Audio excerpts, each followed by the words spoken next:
Hi friends, welcome back to our channel ధనాస్ vlogs. ఈరోజు నేను మీకు కొబ్బరి కారంని ఎలా చేసుకోవాలన్నది డీటెయిల్డ్గా పక్కా కొలతలతో చేసి చూపిస్తున్నాను. వీడియోని స్కిప్ చేయొద్దు. ఒక్కొక్కటిగా నేను చేసే విధానాన్ని చూసి చేసుకోవటం వల్ల మీకు పర్ఫెక్ట్ రెసిపీ అనేది రెడీ అవుతుంది.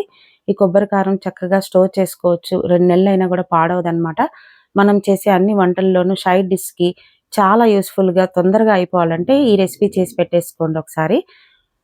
ఇక్కడ రెసిపీలోకి వెళ్ళిపోతే ఫస్ట్ అయితే ఇక్కడ మిక్సీ జార్ని మంచిగా వాష్ చేసి తడి లేకుండా ఆరబెట్టుకున్న దాంట్లోనే మన విధంగా కొబ్బరి కారం చేసుకోవాలి. ఇక్కడైతే నేను ఒక 20 ఎండుమిర్చిని తీసుకున్నాను.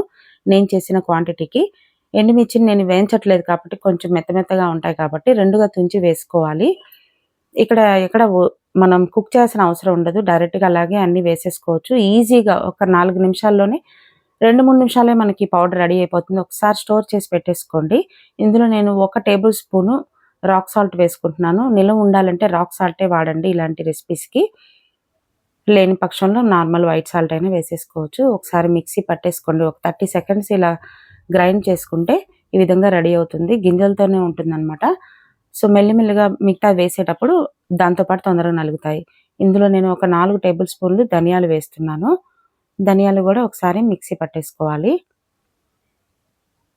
స్లోగా ఓపెన్ చేయండి, ఎందుకంటే స్మోక్ వస్తుంది. ఎండుమిర్చి కాబట్టి ఘాటు ఉంటుంది అనమాట. ధనియాలు మిక్సీ పట్టాక కోర్సుగా ఇలా రెడీ అవుతుంది పౌడరు. సో ఇందులో నేను ఒక హాఫ్ కొబ్బరి చిప్పని, ఎండు కొబ్బరి చిప్పని ఇలాగా సన్నగా కట్ చేసుకున్నాను త్వరగా నలగాలని. సో ఎండు కొబ్బరి పొడి అయినా వేసుకోవచ్చు, ఇలాగ ఎండు కొబ్బరి చిప్ప అయినా వేసుకోవచ్చు. సో ఇందులో నేను ఒక 2 టేబుల్ స్పూన్లు జీలకర్ర వేస్తున్నాను. మంచి ఫ్లేవర్తో చాలా బాగా టేస్ట్గా రెడీ అవుతాయి మన డిషెస్ అనేవి. ఇందులో నేను ఇంకొక స్పూన్ రాక్ సాల్ట్ వేసి మిక్సీ పడుతున్నాను అనమాట. ఆల్రెడీ ముందు వేసి ఉన్నాను కదా అందుకని.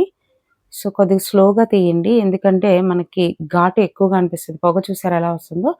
సో వీటిని మిక్సీ పట్టాక ఈ విధంగా రెడీ అయింది. ఒకసారి కింద అడుగు నుంచి తిప్పుకోవాలి, ఎందుకంటే అడుగును కొంచెం నలిగిపోయి ఎండు కొబ్బరి వేయటం వల్ల కొంచెం ఆయిల్ అనేది బయటికి రిలీజ్ అవుతుంది అనమాట. ఒకసారి టేస్ట్ చూసుకోవాలి. మనకి టేస్ట్ సరిపోయిందంటే సరే, లేదు కారం కొంచెం తగ్గింది అంటే ఒక 2 టేబుల్ స్పూన్లు నార్మల్ కారం మన ఇంట్లో ఉన్న రెడ్ చిల్లీ పౌడర్ వేసేసుకోండి. లేదు మీకు నేను చూపించిన మెజర్మెంట్ ప్రకారం మీడియం స్పైస్ వద్దు, కొంచెం ఘాటుగా కావాలంటే ఒక 25 ఎండుమిర్చిలు వేసుకోండి. కరెక్ట్గా సరిపోతుందనమాట. నార్మల్గా ఉండే ఎండుమిర్చి మనం వాడేది, చప్పటి కాకుండా. సో ఈ విధంగా వేసిన తర్వాత మళ్ళీ ఒకసారి కలిపి జాగ్రత్తగా తీయండి.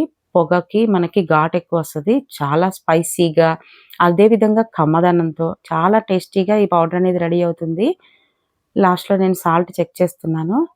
సో పర్ఫెక్ట్ అనమాట. ఇందులో ఫైనల్గా ఒక వెల్లుల్లిని రెబ్బలు తీసేసి ఇందులో వేసుకుంటున్నాను. ఈ వెల్లుల్లి రెబ్బను మాత్రం మిక్సీని ఫాస్ట్గా తిప్పకూడదు, కొంచెం బరకగా నేను చూపించినట్లు కాస్త అలా తిప్పి ఒక 2-3 సార్లు అలా తిప్పి వదిలేసేయండి. చక్కగా నలిగిపోతుంది అనమాట. ఒకసారి స్పూన్తో కలపాలి, కొంచెం గట్టిగా అవుతుంది. సో వేడిగా ఉంది ఇది కొంచెం మిక్సీ పట్టడం వల్ల. సో పొడిగా ఉన్న ఒక ప్లేట్ తీసుకొని ఈ ప్లేట్లోకి పొడి వేసేసి ఈ కొబ్బరి కారాన్ని వేసేసి మంచిగా ఆరబెట్టేసుకోవాలి.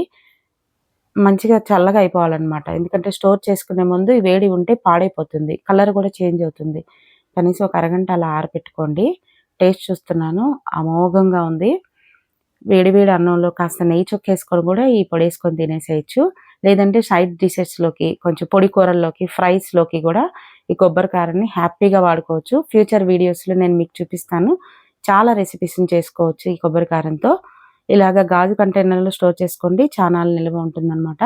సో ఎలా అనిపించింది ఫ్రెండ్స్, ఈ రెసిపీ నచ్చిందా? నచ్చితే ఒక్క లైక్ చేయండి, చాలా మందికి ఉపయోగపడింది, షేర్ చేయండి. అలాగే వీడియోని ఫస్ట్ టైం చూస్తున్నట్లయితే సబ్స్క్రైబ్ చేసుకోండి, బెల్ ఐకాన్ని క్లిక్ చేయండి. Thanks for watching.